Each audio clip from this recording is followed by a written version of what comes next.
Hi there, it's Haley. I loved the question you guys wanted me to answer this week. The question was, I'm losing inches but not pounds. What gives? And this is a really great one. It really gave me the opportunity to kind of science geek out and really kind of think about this one.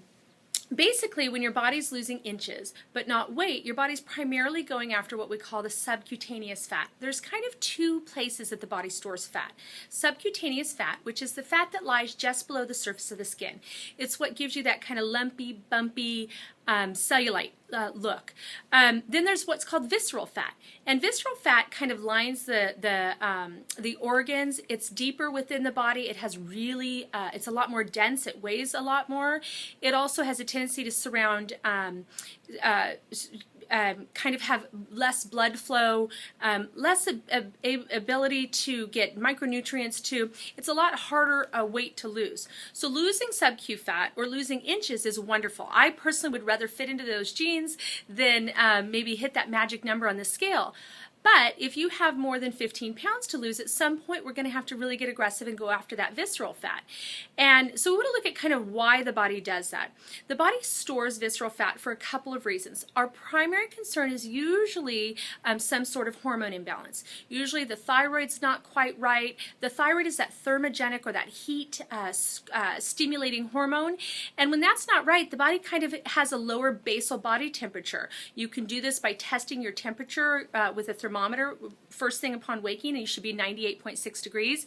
If you're lower than that, that gives you an indication that your body's basal body temperature is low.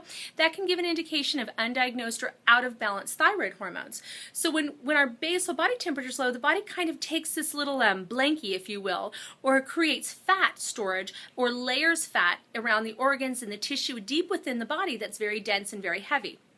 The other thing we want to look at is the possibility of having some fat-soluble toxins. So a lot of times we'll see individuals that have a lot of heavy metal toxins. And those people, the body's very smart. When we have toxins that are fat-soluble, it means they have to be stored in the fat in order to not poison or create a toxicity in the body. So the body will purposefully create a lot of this visceral or really dense fat around the organs, deep within the body, kind of as a reservoir. And so it's very smart for the body to be resistant to let that go, because when the body lets that go, if we're not taking something that binds with those metals, then we can actually create more of a toxic environment. So if you're having a hard time releasing that visceral fat, that's something we definitely want to look into.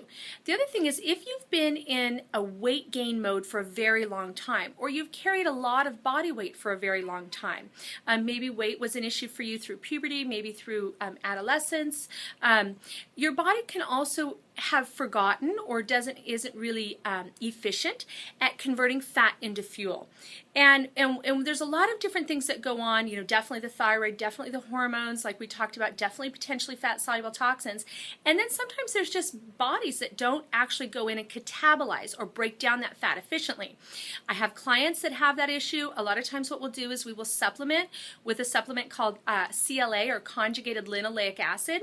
What CLA is it's a specific kind of fatty acid that gets taken up into the cell, the fat cells, and it acts as a catalyst to increase the fat cell's rate of burn, or the ability for the fat cell to kind of become liquid, and the fat to escape the fat cell, come into the bloodstream, be broken down, and actually gives off a lot of energy. So sometimes we look at using, like if an individual can't convert quickly or rapidly or isn't real efficient at burning visceral fat, we look at sometimes supplementing with conjugated linoleic acid, or CLA. You know, I'll post some things about it. It's a really interesting one. But what we want to look at is we want to look at increasing the body temperature. So things like sauna, things like hot baths. We want to look at making sure we do our cardio during those phase 1 foods when we have a lot of the high carbs and things like that. We also want to think about doing things like maybe eucalyptus oil, things that are vasodilating, like dry skin brushing, making sure that that you're dressing warm when you're sweating. Sometimes Bikram yoga even can increase the vasodilation of that visceral fat, that really deep embedded, heavier density fat. A lot of people say when you're losing inches but not weight, it's because you're building so much muscle. There's definitely truth to that, but it also gives an indication of how you're metabolizing your different stores of fat. So I look at three things. One, I look for sure at supplementing with something that can act as a catalyst to liquefy that fat if you're an individual that's carried a lot of visceral fat for a long time and your body's kind of forgotten how to convert. Number two is I'm a big one to check the heavy metals in an individual. You can check a blood test. Your traditional doctor can check a blood test for heavy metal toxicity. If it's not positive in the bloodstream, doesn't mean you don't have heavy metal toxins, because again, the body has a tendency to store that up into the fat. So usually we do what we call a challenge test, where we take something that's a chelant or pulls metals out, and then we do a urine collection. That's kind of my favorite one for heavy metals. The other thing that we want to look at is we want to look at hormone imbalances. So really encourage you, if you're losing a lot of inches, which is amazing. It's wonderful. It's phenomenal. You're reducing inflammation in the body. You're probably reducing your risk for tons and tons of diseases. So this is a really, really good thing. But again, if we need to go after more than 15 pounds, at some point we're going to have to go after that visceral fat and get that weight to change, that more dense fat. So I want you to really look at your hormones. For sure, have your doctor test your testosterone free and total, your sex binding hormone globulin, your thyroid panel, a full and complete panel including uptake and total levels on your T3, a reverse T3, and your vitamin D levels. Let me just throw this out there. If there's any resistance in your physician testing any of these, it's very easy to get them at least to check your vitamin D levels. If your vitamin D levels are low, you can pretty much bet that you have some sort of a hormone imbalance, or the body's not balanced well in its estrogens, progesterones, testosterones, and things like that. I hope that helps. Kudos for losing inches. It's amazing. It's wonderful. It's incredibly impactful in your health.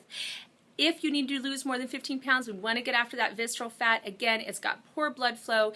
It engulfs the organs. It's really dense. But the thing that's great about it is that it actually contains tons of energy once you begin to liquefy it, convert it, metabolize it, catabolize it, or break it down into energy that you need for everyday life, for health, for healthy skin, hair, and nails. So we want to get after both layers of fat. We want to lose inches. We want to feel great. And we definitely want to see that scale move.